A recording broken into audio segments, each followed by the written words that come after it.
চক্রান্ত আছে, সেখান থেকে আমাদেরকে উঠে দাঁড়াতে হবে। আমাদের অনেক সমালোচনা হয় বিএনপি, নিঃসন্দেহে হতেই পারে, রাজনৈতিক দল সমালোচনা হবে, অনেক কাজ ভুল ত্রুটি সবকিছু নিয়ে হয়।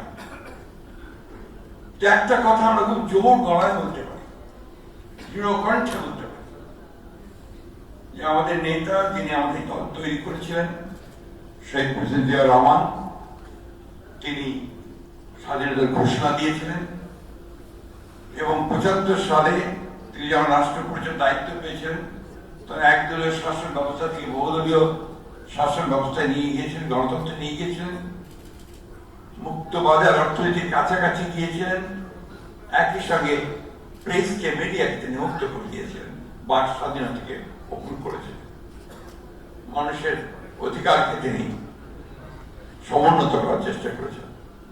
দেশনেত্রী বেগম খালেদা জিয়া সে একই পতাকা, সেই পতাকা ছিল স্বাধীনতার পতাকা, এই পতাকা ছিল সার্বভৌমত্বের পতাকা, গণতন্ত্রের পতাকা, সেটাকে নিয়ে এগিয়ে গেছে।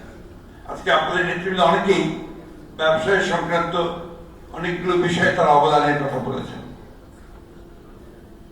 আমি শুধু এইটুকু বলতে চাই যে বাংলাদেশকে একটা গণতান্ত্রিক রাষ্ট্র হিসাবে প্রতিষ্ঠা করতে তার যে অবদান, সে অবদানকে কখনোই অস্বীকার করা যাবে। তিনি কষ্ট করেছেন, জেলে গেছেন, শেষ মুহূর্তে তিনি যখন মিথ্যা মামলায় সাজাপ্রাপ্ত হয়ে জেলে যান তখন তিনি সুস্থ ছিলেন।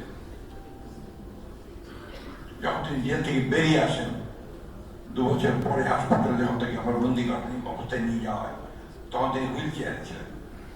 তাকে যে প্রকোষ্ঠে আবদ্ধ রাখা হয়েছিল সেটি ছিল একটা অ্যাবান্ডেন্ট একটা ঘর, পুলিশ তারা খসে পড়ছিল, সেখানে প্লাস্টার সব খসে যাচ্ছিল, ইঁদুর দৌড়াদৌড়ি করতো, সেখানে এই দেশনেত্রী বেগম খালেদা জিয়াকে 2 বছর বিনা চিকিৎসা রাখা হয়েছে, যার ফলে তিনি অসুস্থ হন, সে অসুস্থই আজকে তাকে এই পরিণতিতে নিয়ে গেছে। আমি যে কথাটা বলতে চাই ও কথা দীর্ঘ করবো না, যে আমি তার কোনো তুলনা খুঁজে পাই না এই জন্যই একাধারে তিনি ছিলেন একজন রাজনৈতিক দলের নেত্রী, একই সঙ্গে তিনি ছিলেন আবার গোটা জাতির নেত্রী। তিনি কখনো আপনার সংকীর্ণতায় ভুগতেন না। আপনাদের নিশ্চয়ই মনে আছে যে 5ই আগস্ট যেদিন ছাত্র জনতার অভ্যুত্থানের মধ্য দিয়ে জাতি আরেকবার স্বাধীন হলো, সেই রাত্রেই আমি গিয়েছিলাম হাসপাতালে তার একটা বক্তব্য নেওয়ার জন্য। কারণ আমরা যেটা আশঙ্কা করছিলাম যে এরপরে আপনার আইন শৃঙ্খলা পরিস্থিতি নিয়ন্ত্রণ করা যাবে না, দেশনেত্রীর একটা বক্তব্য খুব বেশি প্রয়োজন ছিল। আমি গিয়ে তখন অত্যন্ত অসুস্থ তিনি, আমি যখন হাসপাতালে থাকি বললাম যেমন করে হোক, কষ্ট করে হলেও আপনাকে ছোট্ট একটা বার্তা দিতে হবে, মেসেজ দিতে হবে। তিনি বলছেন বলে আমি কি পারবো? তাকে রাইট ছিলেন বলেন পারবেন। আমরা সেখানে বসি, উনি ধারণা দিলেন, আমরা 4-5 লাইনের মধ্যে একটা বার্তা তৈরি করেছিলাম।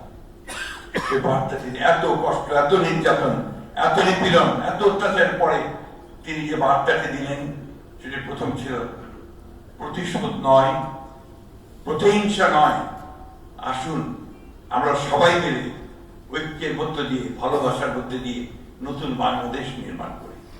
আমরা আশা করি তার এই চলে যাওয়া আমাদেরকে নতুন করে অনুপ্রাণিত করবে, আমাদের শোককে শক্তিতে রূপান্তরিত করবে এবং আমরা সবাই ঐক্যবদ্ধ হয়ে বাংলাদেশের একটা নতুন ভবিষ্যৎ নির্মাণ করব। অনেক চক্রান্ত আছে, অনেক ষড়যন্ত্র আছে, বাংলাদেশকে আবার পিছনে টেনে নিয়ে যাওয়ার অনেক রকম চক্রান্ত আছে, সেখান থেকে আমাদেরকে উঠে দাঁড়াতে হবে।